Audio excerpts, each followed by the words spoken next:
Stocks की तरफ नज़र डालते हैं। सिटी यूनियन बैंक पहले कुछ समय तक का बहुत बड़ा वैल्यू क्रिएटर स्टॉक रहा है। इस समय फोकस में और नियर टर्म शॉर्ट टर्म में कहीं ना कहीं थोड़ा सा प्रेशर आ रहा है उसमें, स्पेशली जब से वो कमेंट्री आई कि ग्रोथ थोड़ी हम मॉडरेट करेंगे।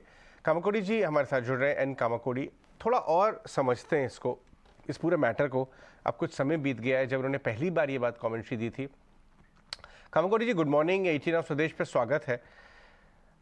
मैं आपसे जानना चाहूँगा, इतना बड़ा आपका वैल्यू क्रिएशन का लेगेसी है स्टॉक मार्केट के लिए।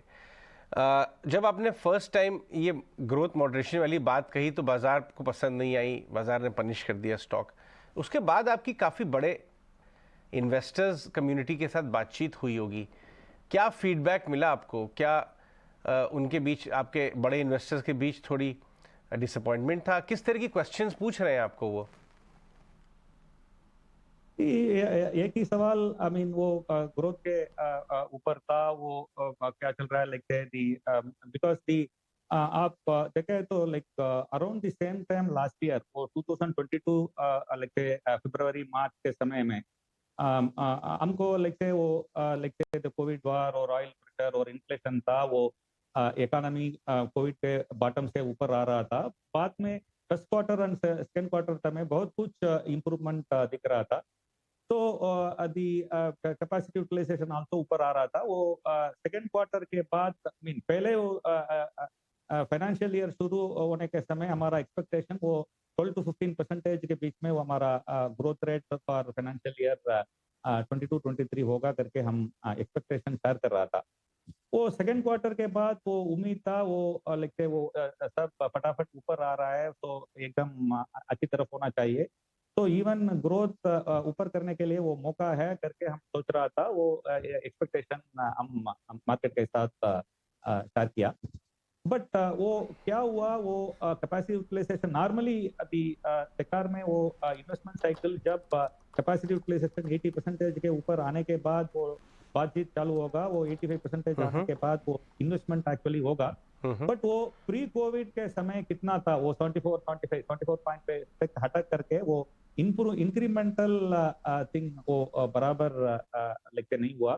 तो उससे वजह से हमारा ग्रोथ रेट एक्स्ट्रा था। दो चीज हम आई मीन कम से कम तीन चीज हम लेके कंसिडरेशन में किया था। वन, दी इन्वेस्टमेंट साइकिल का लेके स्टार्टिंग। नंबर टू, लाइक से दी हाउ दी लाइक से आप ग्रोथ देखा है तो हमारा बहुत सारा पीयर ग्रुप बैंक्स वो सिग्निफिकेंट वो लाइक से पोर्टफोलियो फुल बाई आउट करके उनका असेट बेस बड़ा किया। And we have not gone there. We have not taken a call to go for the portfolio buyout and all. उससे वजह से another और एक दो तीन परसेंटेज ग्रोथ कम था। और सिस्टमिक डिपॉजिट ग्रोथ रेट भी वो सिस्टमिक रेट ग्रोथ के नीचे है। वो इसी वजह से वो ग्रोथ रेट ज्यादा सस्टेन नहीं करने के लिए वो होगा करके भविष्य में। तो वी हैव टेकन लाइक से cautious call. And like say we are very clear, okay, like say वो growth और like say profitability और stability sustainability को बैलेंस करना है। उससे वजह से हमारा like say स्ट्रेटजी चल रहा है।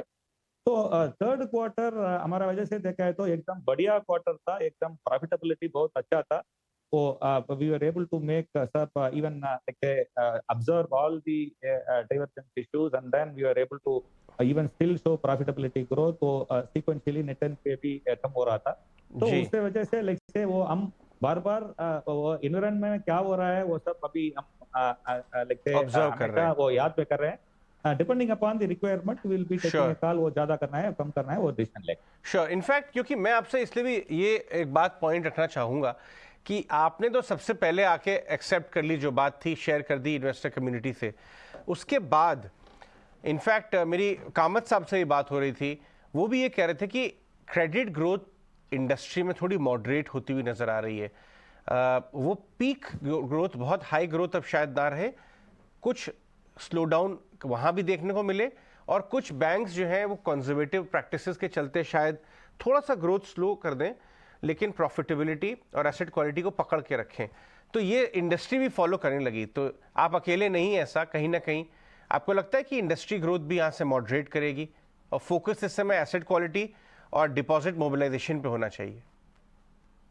कोई होगा सी दी ये सब चीज वो 1-2 महीने में फटाफट चेंज हो रहा है देखते एक डिसीजन लेता है तो let's you can't expect to keep that through the year and all वो बार बार वो एनवायरनमेंट किसी तरफ में चेंज हो रहा है उसी तरफ में बार बार चेंज हो रहा है तो we have taken a conservative call यही लेट्स आरोप मेरे मेरे ऊपर था वो इवन वो इंफ्रास्ट्रक्चर ग्रोथ जब हुआ था उस समय भी वो काउंटर पोजिशन लिया था उस समय भी मेरा ऊपर आप लोग बराबर नहीं ग्रो हो रहा है करके people were telling but we have to take everything into account and take a strategy and we can't just take these short term things all these things in a matter of 3-4 months वो फटाफट change होगा we are waiting and watching वो environment कैसी तरफ बदलता है उसे वजह से हमारा डिसीजन भी होगा एंड आगे ऊपर करना है नीचे करना है कैसी तरफ में करना है वो सब चीज वो इन्वायरमेंट तो कैसी तरफ प्रोग्रेस हो रहा है उसी वजह से अब भी लेगा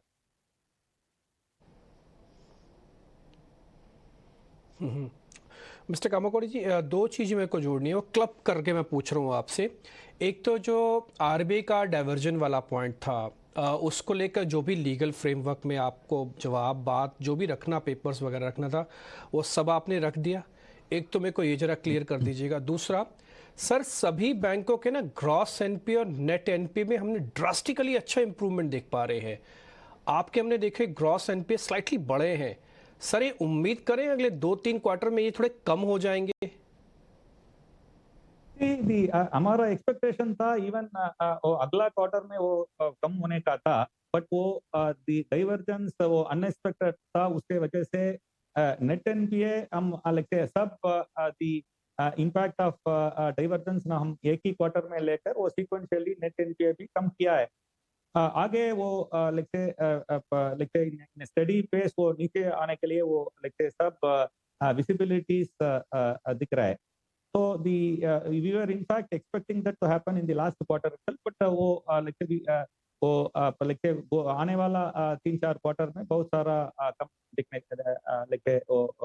दिखेगा एंड वो इन डाइवर्जेंस में क्या क्या चीज बोला है वो सब चीज एक ही क्वार्टर में हम ऑब्जर्व किया था तो थर्ड क्वार्टर रिजल्ट्स में सब इम्पैक्ट हम डाइवर्जेंस के ऊपर हम किया है वो ये अदर चीज वो क्या क्या करना है वो कंटिन्यूअस प्रोग्रेस है वो वो रिपोर्ट के बारे में वो सब जगह आप दी पेपर वर्क वगैरह वो जाते रहेगा वो डाइवर्जेंस में क्या क्या चीज बोला है वो सब चीज हम अभी थर्ड क्वार्टर रिजल्ट्स में ऑब्जर्व करके सब प्रोजेक्शन करके वो we have taken that impact total